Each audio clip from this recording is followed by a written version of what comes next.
All right, we're going to get started. Can you hear me in the back? Okay, if you can't hear me, I hate to make people move toward the front, but we're going to try to keep it intimate. I kind of lost my voice cheering for the Patriots over the weekend, so. But can you hear back there if I speak up? Okay. Good evening, everybody. We're very pleased with this turnout tonight, and we're happy to share. When I scheduled this, I didn't realize it was the night after the real State of the Union. I can't promise that it'll be as fancy or we'll follow the same routines. I hope there's no rebuttal at the end. But, yeah, please clap along the way. We'll cue you on what the appropriate times. But I want to start by just introducing the many administrators that we have here, and then also members of the school committee who I'm very pleased are here. I would just want to start by acknowledging school committee members who are here. Janine Cook, I see her in the back. You can wave, Miss Cook. Kate Morgan, way back. I don't know how you're going to hear me back there. We have Tom Markham in the back as well. Greg Liakos, who's here, and then our chair, Chris Callanan, who's right here as well. Did I miss anybody? Hope not. Okay. We have many administrators from the Wakefield schools. You can see that they were required to be here tonight. No, but it's important for our staff to hear from you and to be present tonight, and they'll be leading breakout sessions this evening. So I'm going to start, just if you could stand up and wave so they know who you are. We have the principal of the Greenwood here, Deb Calora, or Miss Calora. We have the principal director of the Doyle, Ms. Perriello. We have the principal of the Woodville, Ms. Zottoli. Okay, we have principal of the Galvin, Mr. Bedrosian. We have the principal of Wakefield High School, Mr. Metropolis. Okay, we have Dr. Woods from the Walton will be joining us a little later. She will be here for the breakouts. She's not here at this moment. Mr. Tetrault is here, who's the assistant principal from the Galvin. Mr. Music, who's the assistant principal from the Galvin. Mr. Liberti, where are you? Assistant principal at Wakefield High School. Mr. O'Leary, assistant principal at Wakefield High School. And we have Miss Sullivan. Was she here yet? There she is, who's the assistant principal at the Woodville and the Dolbear, but she's been spending all her time at the Dolbear while the principal is out in the last few weeks. And then we have members of our, is Mr. Beebe here as well? Mr. Beebe, who's the guidance director for Wakefield High School. Sorry, didn't see you come in. And then we have Miss O'Neill, who's the director of special education. Our business manager is in the way back, Mr. Piffeling. And we also have our director of visual and performing arts, Mr. Bankert. And our director of health, wellness, and athletics. Where's he? Mr. Boyargis as well. Did I miss anybody? Kim, did I get everybody? And our assistant superintendent, Dr. Smith. So I just wanted you to see all the faces who will be here. They'll be leading sessions. Dr. Smith and I are going to tag team this presentation much better than last year when I had to give it by myself. So this is why you have to have an assistant superintendent so you can share the responsibility. But we're very excited to share with you the work that we're doing. And we're going to highlight tonight some of what we think are some real positives, and then areas that we know we need to continue to grow. This is not all about, there's a lot of areas to celebrate, but there's also areas that we know we have some work to do around our district strategy. You have in front of you a two-side, you have an agenda on one side, and on the back, it's actually going to have a dual purpose. For the presentation, it's a guide on what our strategy is, and then it will serve as the feedback form that you'll share with us at the end of tonight's session once you go to breakout groups. We'll just get started here. So tonight we're going to start with just an update of where we are in the district strategy, which we launched this fall for the next 3 years. We're going to discuss some emerging priorities that we've heard, Dr. Smith has heard, our administrators, of areas that we still feel like we need to continue to allocate resources and dedicate our time. I'm going to share with you a little bit about the upcoming budget process because we're in the midst, but we're not far from sending our first draft budget to the school committee in the next month. But I want you to have a sense of the timeline that's upcoming. And then we really want feedback from you this evening. And so you'll be leaving us with this form at the end of the night so that we can collect the data and we can share it, look at it internally. So you know this is being filmed both by Wakefield High School, our students, so thank you in the back, and by WCAT. So it'll appear in both places. We'll have it on our website and on WCAT. So if somebody missed this, they can go back. If you feel like you really want to watch this again and you miss something, you can always go back and watch it as well. So our values, and we talked a lot about this last year, but I want to reiterate sort of what I captured, I learned during my first year here, because it still holds true about as a school district some really core. I don't know if values is the right word. It's actually guiding principles that is guiding our work based on what I had heard from the community.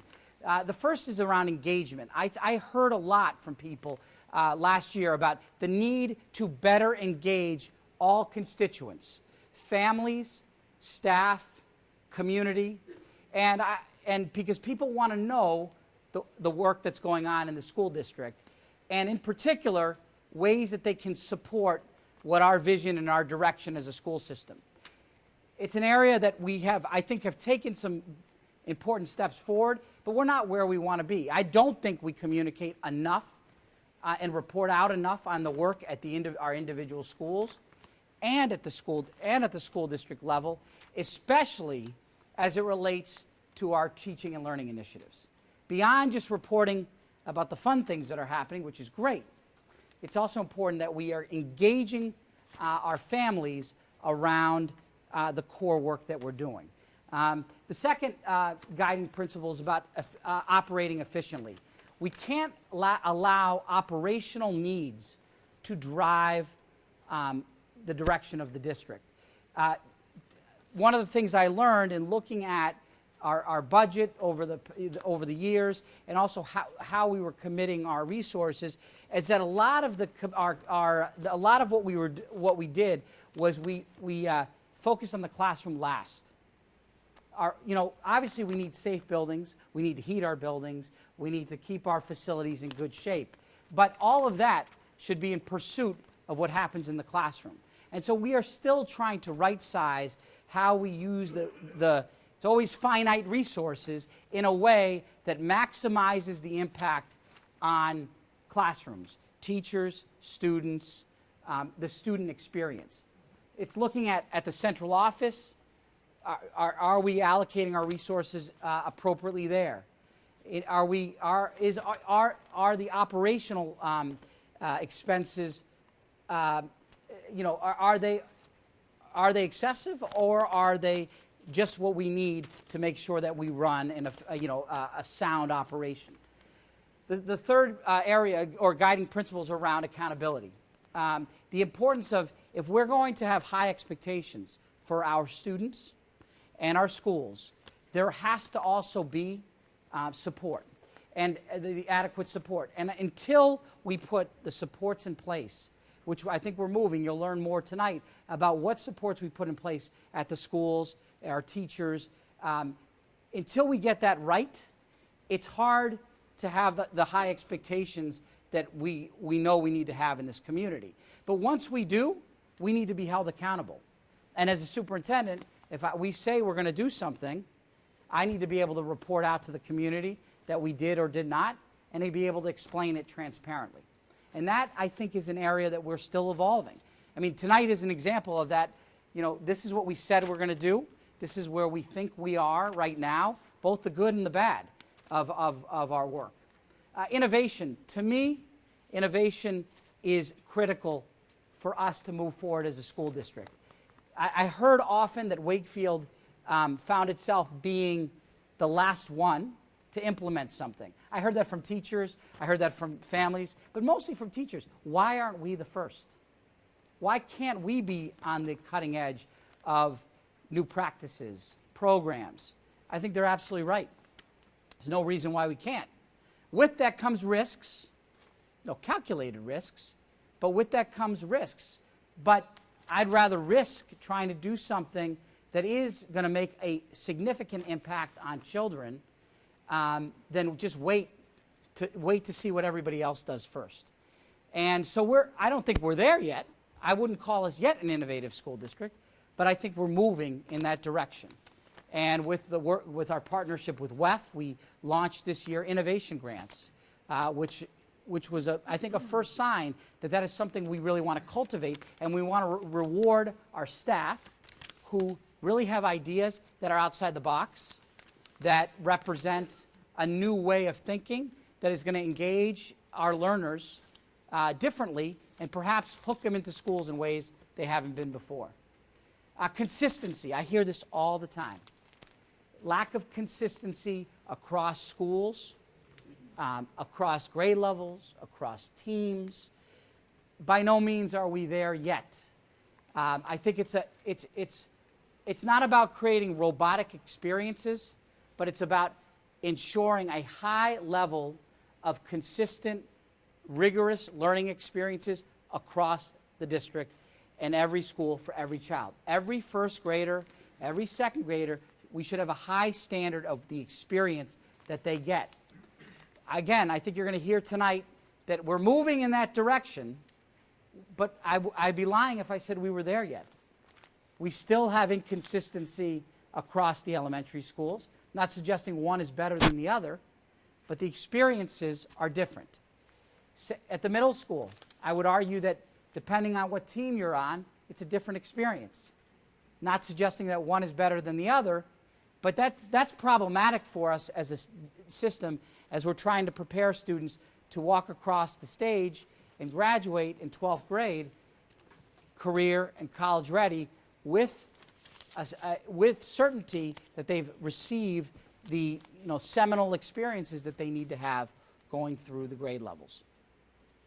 So these continue to be principles that guide our work and our thinking as we think about our strategy and as we move into budget season.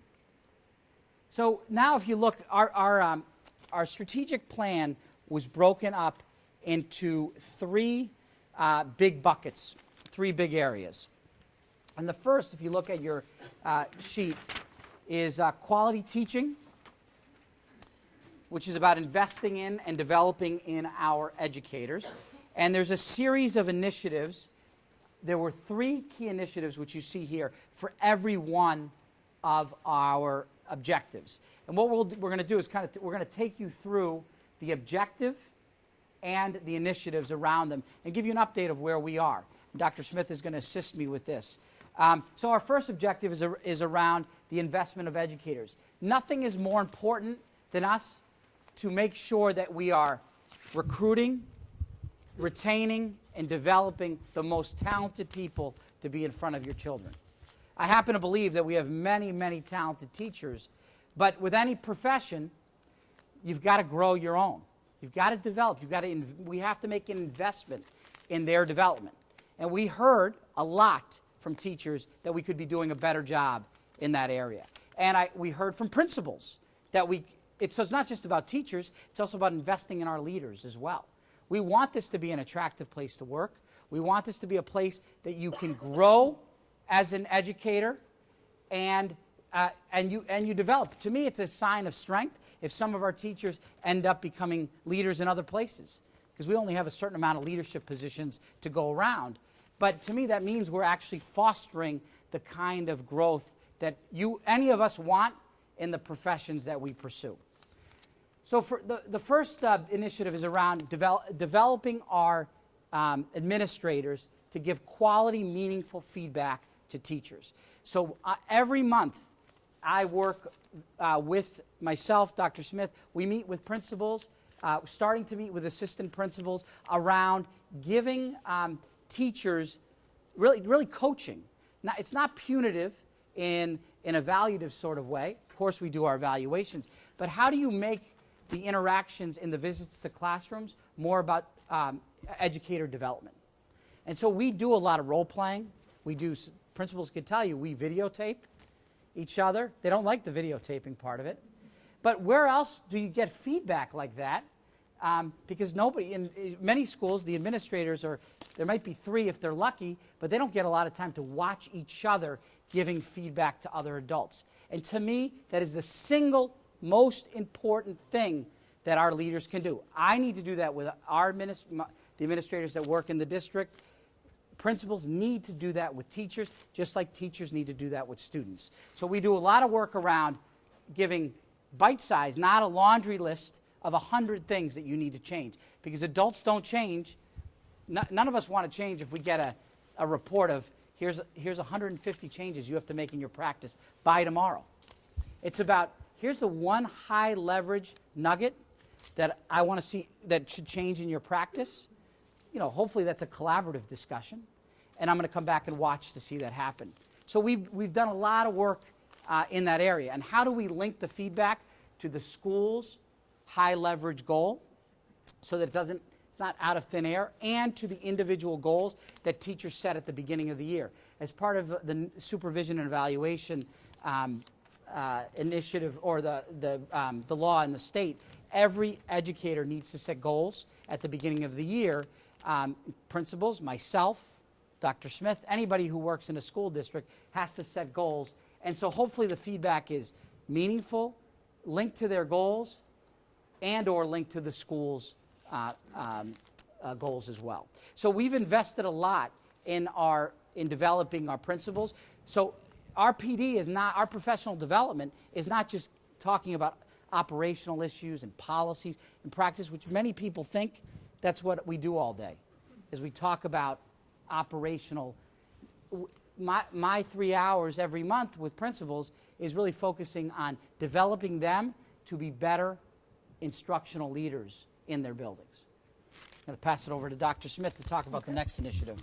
So this microphone is for cable TV, so it's not making my voice any louder, so I didn't want people to be listening to find out what's going on with that. I just want to say that Dr. Zrike has done an amazing job with that first bullet. Those PD sessions for the principals and directors and assistant principals have really been awesome. I mean, we are working together. I can see over the course of the last 2 years how much better we've all gotten, how much better I've improved. All of us have improved with our bite-sized feedback with teachers as a result of that ongoing training and work that we've been doing. Speaking of professional development, that's the professional development we're doing for leaders, but professional development for teachers and paraprofessionals is probably one of the most critical things that we can do. We've in the previous years, we've really kind of had a one-size-fits-all professional development experience, and a lot of teachers have talked to us about really needing a much more differentiated experience, a much more targeted experience, and an experience that's really linked to our district strategy. So we've worked really hard to redesign professional development in the Wakefield Public Schools this year. As parents, you probably wonder what goes on those Wednesday early release days. I pick up my kids, and I'm sure you're probably thinking, I hope they're doing something good at school, because I'm stuck with the kiddos all afternoon. But we are doing some things that are really good. And we started off by putting together a professional development task force, and that was made up of teachers from across the district, administrators. We really sat at the table and we looked at what have we done in the past, what do we need to do better. We looked at the Massachusetts standards for high quality professional development. How can we design ours to meet that level of standard? Some of the key pieces, we looked at differentiation. There are so many roles in this district, and people really need differentiated PD for what they need. We also looked at educator choice and giving people an option to really talk about, what do I need right now to enhance my learning experience. So one of the things that we came up with, that we designed, was a 3-part series, menu option series, for both content and pedagogy and for instructional technology. And it's been really powerful because teachers were able to choose from a menu option and really select something that was meaningful for their grade level, for their role, for what they felt that they needed. And so far, we're off to a really great start with that. We had to really think about a balance of what we're doing that's school-based, what are we doing that's district-based, where is that balance? So largely the Wednesday early release days are really the district-led initiatives. Like I mentioned, we have the content and pedagogy, we have instructional technology, we have the shift to the Common Core standards, and we have universal design for learning. Those are the key pieces that we're looking at on those Wednesday early release days. On the Monday afternoon professional meeting times, we're doing more school-based initiatives, and each school is targeting their own school improvement plan and setting up strategies and professional learning experiences around those. Probably, though, I would say of everything that we've done this year, the thing that I'm the most excited about and that has really taken off is the job-embedded professional development. Dr. Zrike and I are very passionate about the day-to-day, ongoing, week-to-week, month-to-month development that teachers are getting in the classroom. It starts with the bite-sized feedback and the feedback that they're getting from evaluators and coaches.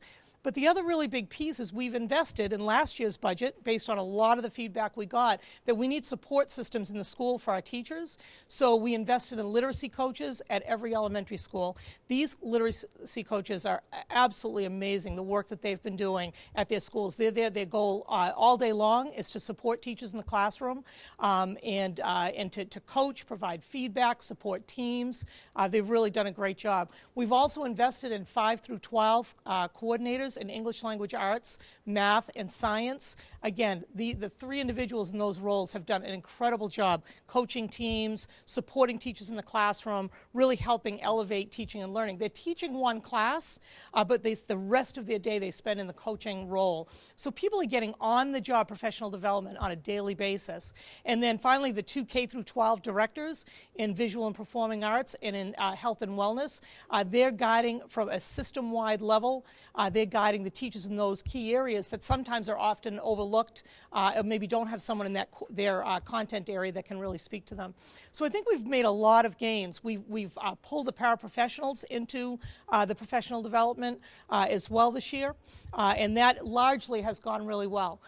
It is our first year. We still have a long way to go. I would say if I had to identify the 2 pieces that now that we're into it, that the PD task force is talking about improving, is still some of our work for paraprofessionals. I think we still have a way to go with that and really getting it right for those important people in our schools.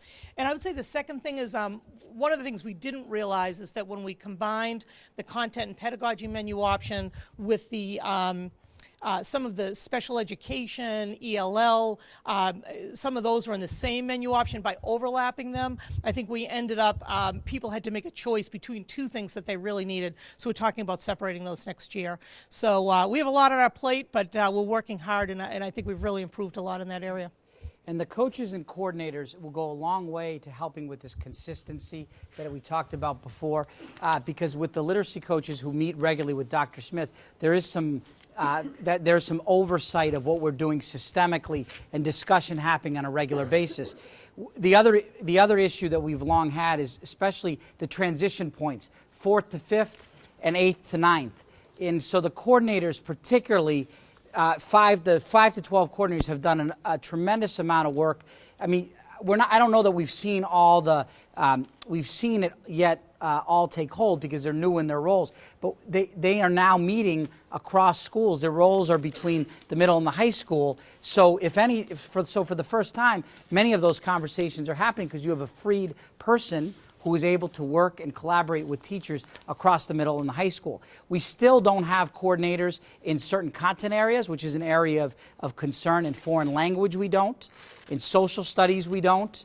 And did I forget? Those are the 2 big. And math, K through 4. And then math, K to 4. So there are holes in that model as far as we see it. But we think the promise of these coaches and coordinators to develop that consistency and implement the direction that we're going is critical. The next is a high leverage teaching practice. Instead of, again, one thing we believe in is you've got to keep it simple. And so for schools to have 70 different goals for improvement, each school has one high leverage teaching practice that they are focusing their school-based work on. Okay? And if you look at every school's improvement plan, which should be on their website, it will highlight what that instructional practice is, which is linked to the teacher evaluation instrument. Again, it's helping keep us centered, each school centered on one high leverage practice so that people don't feel overwhelmed with, we got to do all these different things. But presumably, if it's done the right way, they've decided collectively as a school that we're going to focus on this one area. So we have schools that are focused on, right now, on student discourse, We have a school that's focused on giving feedback. We have a school that's focused on the rigor of questioning. We have a school that's focused on clear objectives to students. Okay. Now, where we have improvement is, I don't know to what extent all of you, as parents, know what the high leverage practice is at your child's school. And I'm not quizzing you on it now. But you should go back and ask. You should be able to ask anybody at the school, what is your high leverage teaching practice that you're working on? And we have to do a better job of engaging our parents around what that is. Because again, improvement doesn't happen with a litany of things that you do, but getting good at one or two, maybe three, high leverage practices is how I believe, or we believe, that schools will improve over time.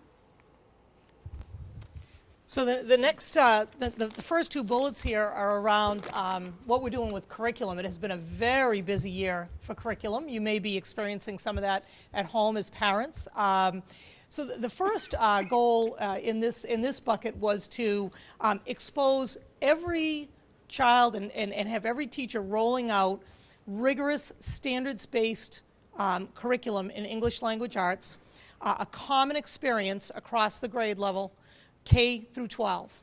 I think one of the things that Dr. Zrike learned last year in his kind of listening and learning tour and really finding out what's going on in Wakefield is that we were really short on curriculum materials, really a lot of outdated textbooks, and really a lack of common experiences. He talked about consistency. Is the experiencing that you're getting, in grade 2 at one elementary school the same as you'll get at another? Is that 7th grade experience common? Is your Algebra 2 class different by what teacher you happen to have, or do you have a common experience in terms of the content knowledge and skills that you're gaining or learning?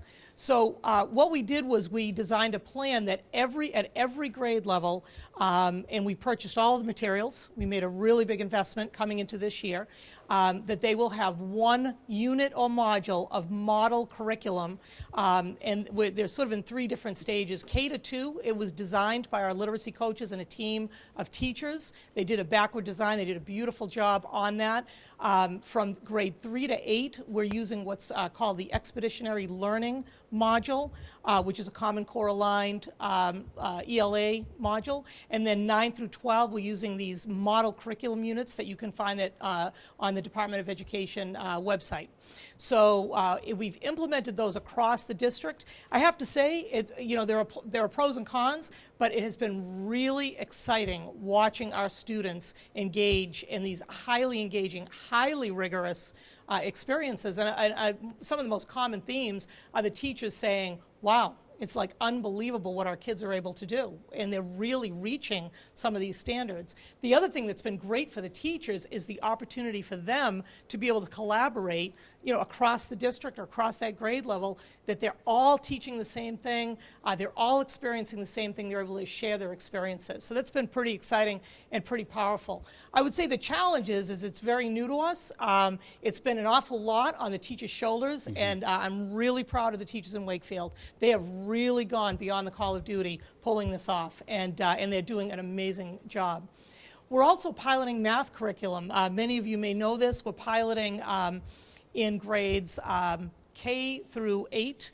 We're piloting 2 Common Core aligned curriculum programs. One is called Envision Math, and in grades 6 through 8, the corresponding one is called CMP3. And then the other one that we're piloting is called Math in Focus. So I don't know if any of your children have brought home those materials. Again, it's very challenging. It's very rigorous. It's a different approach. There's a lot of focus on the mathematical practices and deep understanding. It's a very exciting time for us. This year, I would say, is a little messy in that we're really doing 3 things. We're doing the 2 pilot programs, and then a third of the teachers are doing what we've always done before in Wakefield. So we're all aiming for the standards, but we are doing 3 different things. But it will be worth it, because by the end of this year, we'll make a decision on what we're all doing, and then we'll have that consistency again. A consistent plan. We'll have updated textbooks and materials in kids' hands, in teachers' hands. They come with a lot of online resources that are really wonderful. So I think by the end of this year, when we have our decision, we'll really be able to move the Wakefield Public Schools forward in mathematics. A very, very exciting time. We will need to hear from you. As time goes on, we would like to hear some feedback. I'm sure I see a few heads shaking, like you must be trying to help the kids with the math homework and have no idea how to help them. That's okay. It's all right. In fact, one of the things I do want you to know is on the WPS curriculum website, right now I'm starting to upload a lot of tips for parents, information for parents, how to help you better understand the Common Core. I have a high school student helping me because he's much better with designing a website than I am. So I'm actually not sure where he is, so give me and him about a week, and hopefully that will all be up there for you to take a look at. So hopefully that'll be helpful. And finally, we're piloting a new phonics curriculum, grades K through 2. That's also been really exciting to watch. So by the end of this year, we'll really have a sense of where we're going with that. So we've made a huge investment, not only in new curriculum, but Common Core aligned curriculum that's really at a high standard.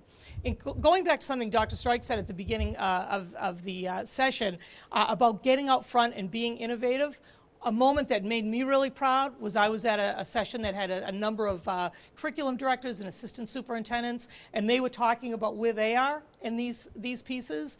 And let me just say, Wakefield is out in front. And I had a very, very proud moment to be talking about how we're out in front. Are we perfect? No, but we've taken some bold risks. And so I was really proud. I'm not going to name the communities that were there that are behind, but let's just say we were out in front, and it was a proud moment for the Wakefield Public Schools. Yeah, one thing you could say, Dr. Smith and I are... That's a good time to clap. Yeah, all right. Dr. Smith and I are very competitive people, we've learned. We do not like to be second to anybody, and she's much more competitive than I am, I will say. But we're on pretty even par. Yeah. Along with the curriculum pilots, just so you know, this is the first phase of what we introduced. At the end of last year, we presented to the school committee a 5-year plan for curriculum overhaul in this district. And so we have it mapped out for the next 5 years. We actually can put that out on the website so you can see what we had presented last year. This was phase 1, so we're on target with what we said. We're going to look at math and phonics this year. We're next going to be looking at some of the ELA material, the writing material across the district, which we're weak in right now, is consistency in writing. And then ultimately we need to look at our science and social studies material across the district, but that's coming. Technology integration, this has been quite a ride this year with technology. We've had some ups and downs this year. I'm very proud of the high school and the middle school administration, the administrators that are here, and the staff. They have really...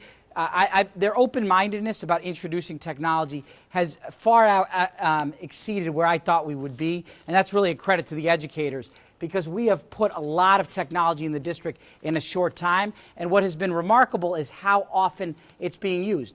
It's not being used yet to where we'd like to see it, but the fact that people are trying it in their classrooms and using it is the first big step, and I'm really proud of our educators for doing that. At the high school, we have the Bring Your Own Device initiative, which has worked well. We're very thankful for parents that outfitted their students with devices of their choice, giving them flexibility in what they choose. We had some initial startup issues with the network, and it was very congested, but we had a breakthrough about a month and a half ago, thanks actually to one of our parents. I'm gonna say his name because I want to embarrass him. He's not here, but his wife is. Scott Hartman has been really instrumental. Let's give him a round of applause. And Kim can take some credit because she's married to him.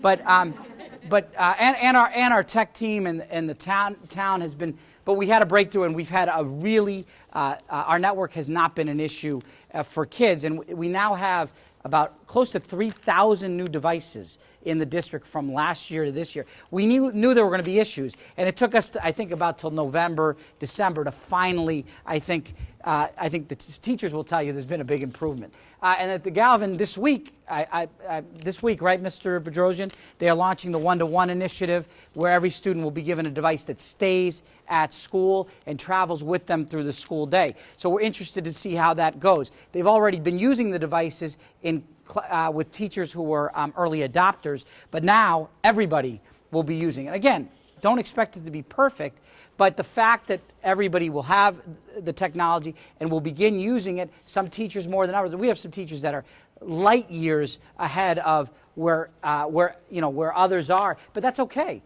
Our professional development needs to be tailored to where different people are. And I was just talking to the high school principal about he's designing a PD day next week, and they're trying to get as many differentiated groups now that they know where their staff is. It's what we should be doing in the classroom. We're doing for adults to make sure that we meet every teacher there where they are. And it's okay if some are just using it to submit homework, but we now need to take the next step. And then at the elementary schools, every fourth grade has a Chromebook cart in them, which, again, we have teachers all over the spectrum, but we see more and more use. And then our plan for next year is that third graders would also have devices in their classroom. I think in the K-2 space, it's an area we're still thinking about. I am interested, though, in making sure that every K-2 classroom has at least 3 or 4 devices that they can use for a center. We have the computer lab, but I'm not a big believer in the computer lab because what it says is the lab is a separate place away from the regular teaching and learning. Technology should be integrated as part of the regular learning, not as a separate place. Oh, we're now going to the lab. This is where we do technology. No, technology should be happening everywhere. So for us, some of our elementary teachers have asked to at least have a center worth of the Chromebooks for kids as early as kindergarten. I mean, we all know kindergartners have the ability to use those devices well. So right now, we've got a plan for third grade next year, and then where we go beyond that, I think we're still in conversations as a district. The professional development is still an area of growth for us. I don't think we're quite there yet with making sure that we are providing all our teachers with the support that they need to not just introduce it, but to really use it in dynamic ways. How do we use it as a real tool for engagement?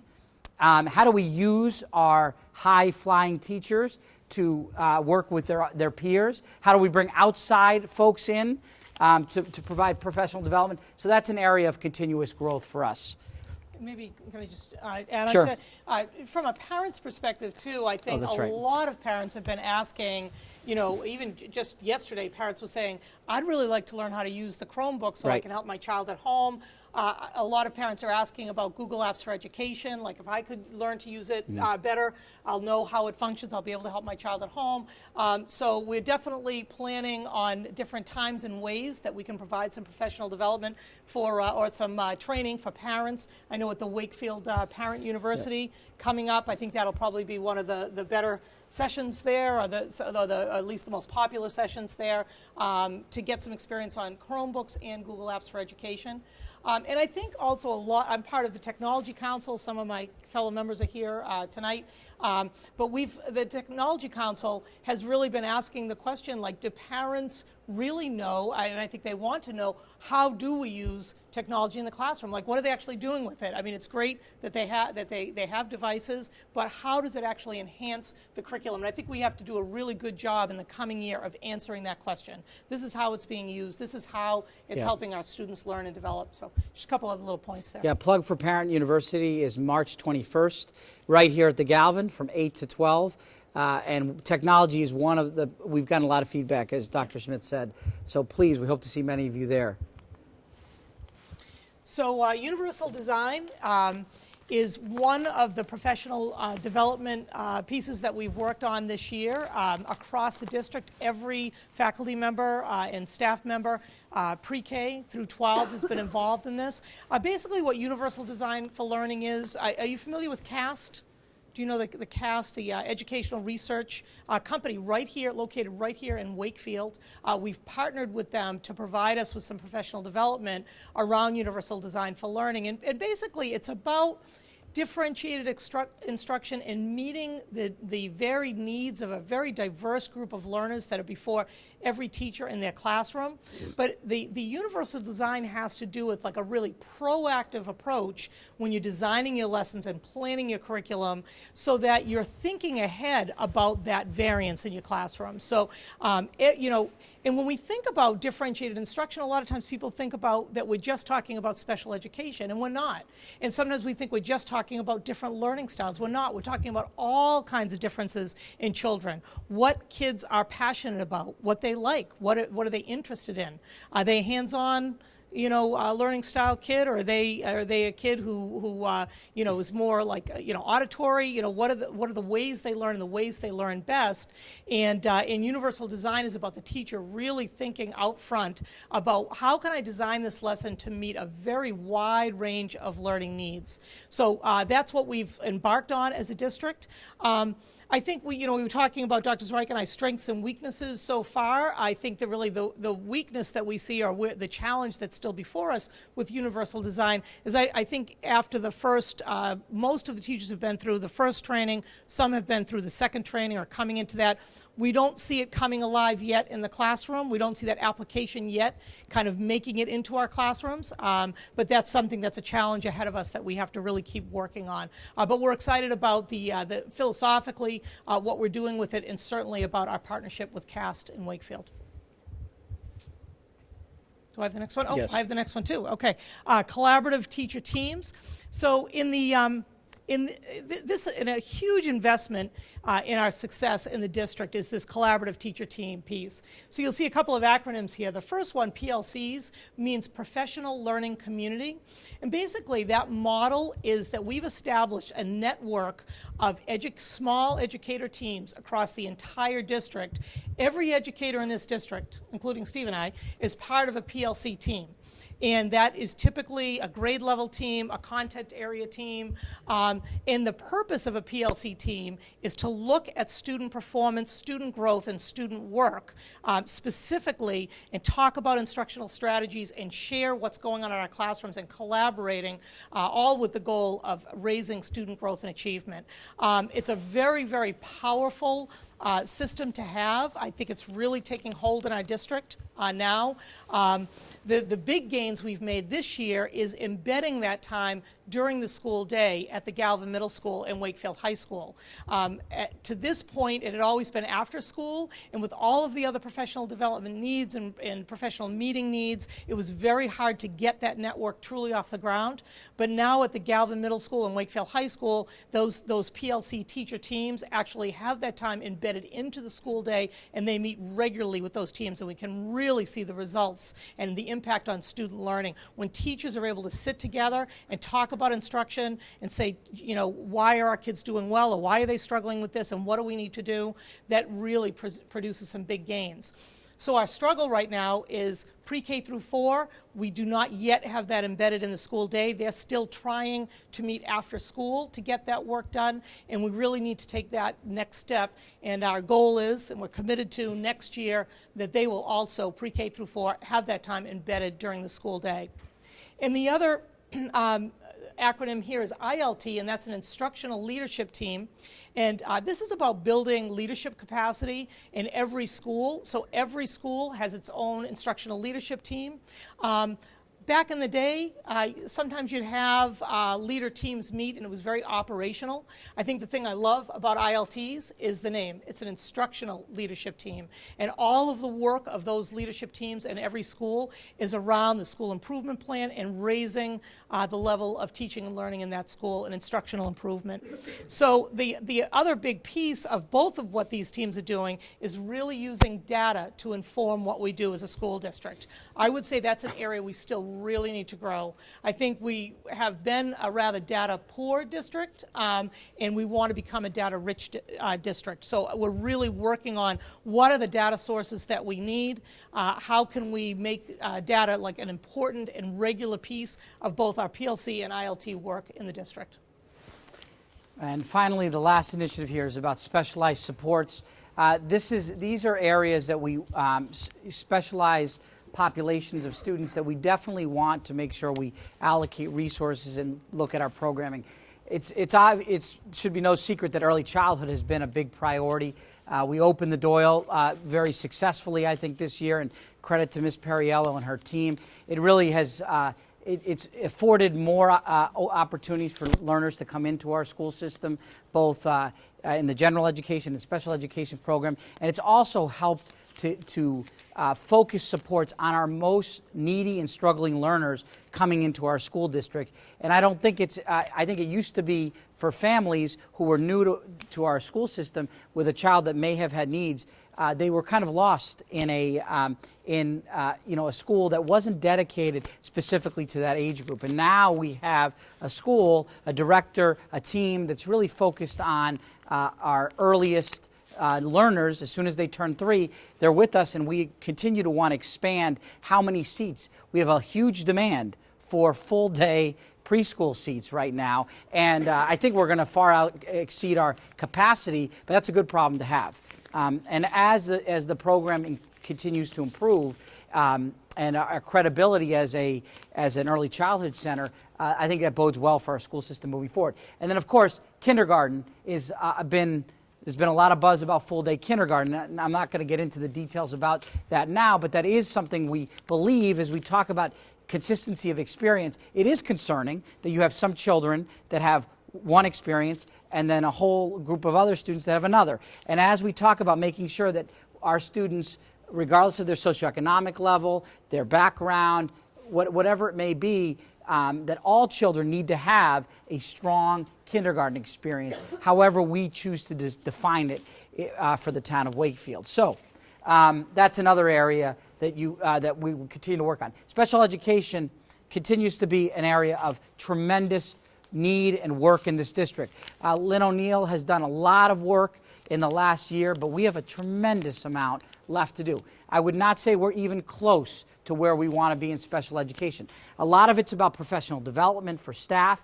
We have some program coherence issues still in terms of programming K-12, alignment between programs in the district. I believe as a school system we continue to be way too exclusionary of a school district. There are too many children who are not getting their instruction in the core classroom. And that is problematic to me because in my opinion, it doesn't matter how good the teacher is outside of the class, but in a small group, you're not going to get the same experience you are in your grade level classroom. Children deserve to have grade level experiences, regardless of what their academic profile is. It is our responsibility to, as Dr. Smith was talking, to create the opportunity for them to access the curriculum in a way that they can. Clearly, we do have students that need some intensive supports, and we will continue to do that. But for the majority of our learners, their learning needs to happen in the core classroom. And that is an area we have a tremendous amount of work still to do in this district, and will be a priority for us moving forward. We have many more English language learners that continue to arrive in Wakefield. I mean, right now it's 30. It doesn't sound like a lot, but we have to provide services to those students, and the number of non-native speakers continues to increase year by year, and will. And we have responsibilities to ensure that we have personnel, that some of our English language learners require 2.5 hours a day of direct services by law. And so we have work to do in that area. And then STEM enrichment, which I don't really think belongs here, but I'll speak to it for a second, is, this year we launched a robotics program, an engineering program at the middle school. Dr. Smith has just launched a STEM task force, and we're adding the A for arts, so it's really STEAM, to really look at the opportunities we provide our students K-12 around computer science, engineering, and more accelerated math programs. We have a whole host of students that want those opportunities. I know at the middle school the demand exceeds what we can do, what we can offer right now, and we've got to look at the high school as well, is looking to grow their programming around STEAM education. And Dr. Zrike, I think the reason it did end up on the slide there is when we talk about that individualized student learning, we have to think about enrichment, and we have to think about programs that are going to, for our kids who just need to fly, those kids that just want that opportunity to go take it to the next level. To see 6th graders doing robotics is a pretty incredible experience. So I think we want to make sure that we're also really investing in our students who might be, above grade level or just really excited or passionate about a different interest, and making sure that we're thinking about them when we think about individualized student learning. So just like a little extra comment on that. Okay, we're going to make sure we get everybody to breakout groups. But so we have, for each initiative, we have year-long action plans. Next year, my plan is that those documents become public. We're still sorting out what these actions are. You know, I'm not ready to present them yet because we're learning how to use them. But you should all see the action plan, the delivery model that's behind each of the initiatives. But we have them for each one of the 9 initiatives we talked about. And that should be public. And what we do is on a quarterly basis, we're coming up to the second quarter, is my team looks at we've established, we call it a stock take, and we've established indicators of success for all of the objectives and initiatives you just saw, and we essentially code them. Are they trending green, which means we're in good shape? Are they yellow, we have some area of improvement? Or are they red, which means we've got some work to do? We place bets on these things, and if it's red, that means we've got to do some work in adjusting our thinking. So right now, out of our 9 initiatives, actually the number got cut out. We have 4 trending green. This should say 4 trending yellow, and we have 1 trending red. Okay, which is pretty good, but we have some work to do in the yellow, in the red, to ensure that we're accelerating those areas. You can ask me later which ones those are, but I think you can tell from some of the comments the areas that we are most concerned of. Part of the strength of a school district is the ability to mid-course correct. We can't wait to the end of the year to say, oh, you know what, we were a red on this initiative. Too late. Too late. There's a lot of work that happens from September to the end of the year. So right now, at the end of the first quarter, we course corrected, meaning we may deploy more resources to one initiative. We may change some of the staffing. My focus, or Dr. Smith or the principal's focus, has to go in spend more time in one area. But again, as a system, we're trying to get better that these stock takes happen quarterly. So we're about to have our second quarter, which is just right because we're now at the 90th, almost at the 90th day of the school year. And so that's something as a school district we want to get. It's too late to report at the end of the year, you know, this is how we did. One of the challenges that we have that Dr. Smith talked about is we are an incredibly data poor district. It is an area of focus that I want to work on this summer in particular, is how do we access more information about how we're doing? Not just MCAS or PARCC scores, but regular assessments we give children, you know, assessments, meaningful assessments. There's also data on student discipline, on referrals to the office, students that need social emotional supports, the number of students that have intervention, absences, tardies, those things. Our systems need to be upgraded to have our fingertips on that information so we can be making regular decisions about our work. And so that's work that Dr. Smith and I and our central office team have to figure out, and we need to put that information in front of our teachers and our principals, because right now, if we don't have the information, they don't. We do have pockets of information, but not enough for us to be making strategic decisions year in and year out. Just to talk about the budget process, which we're moving into, this strategy will drive the budget. It has to. We're not wavering from the objectives and the initiatives that we've discussed here tonight, and it's going to drive our thinking. The budget process we're embarking on now has to be an opportunity for us to look at how we use our resources, not just about adding resources, but it could be about shifting or repurposing resources. It has to engage all of you, which is what tonight is an attempt to do. And we've engaged our staff. We did this with our staff. And the dialogue will continue all the way till town meeting in May, when the budget is approved, hopefully, by all of you, the townspeople of Wakefield. It has to be bold, but responsible. And the most important thing is it has to be iterative, meaning I don't just present in February and it's a done deal. We have to, I think last year we did show that we presented, we got feedback, we made adjustments. We presented again, we got feedback, and we made adjustments. And that's what we'll do again this year. It can't be just a one-shot deal that I develop in a back office somewhere and present, but rather it's got to be a continual dialogue with the community.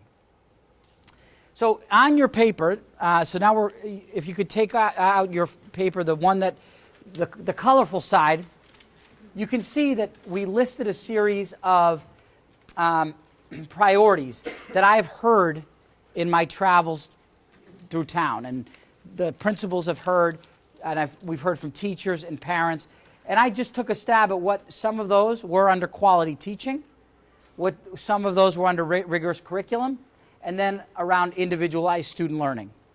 Some priorities that we might think about investing our resources. And what we're looking for here tonight is for your feedback. But before I get there, about the breakouts, this is the budget schedule that's upcoming. Okay, we're right now in the planning phases. On February 24th, I will present to the school committee the first round or the first draft of the budget. Right now, the school committee subcommittee of the budget is working closely with myself and Mr. Pifferling and Dr. Smith, and we will be presenting something to the rest of the school committee on the 24th. Then there's much discussion that happens in February and March. I will actually go to each school and share it with our teachers to get their feedback. And then on March 10th is the public hearing, which is the opportunity for the community to come out. And there's well, it's not open mic night, but it's an opportunity to give your feedback on the aspects of the budget you celebrate or areas that you'd like to see addressed that maybe weren't addressed. And then on March 24th, hopefully if all goes well, the school committee will vote to approve the budget that will move forward to the town. After which I'll have conversations with the Board of Selectmen and the Finance Committee, or the school committee will have conversations with them.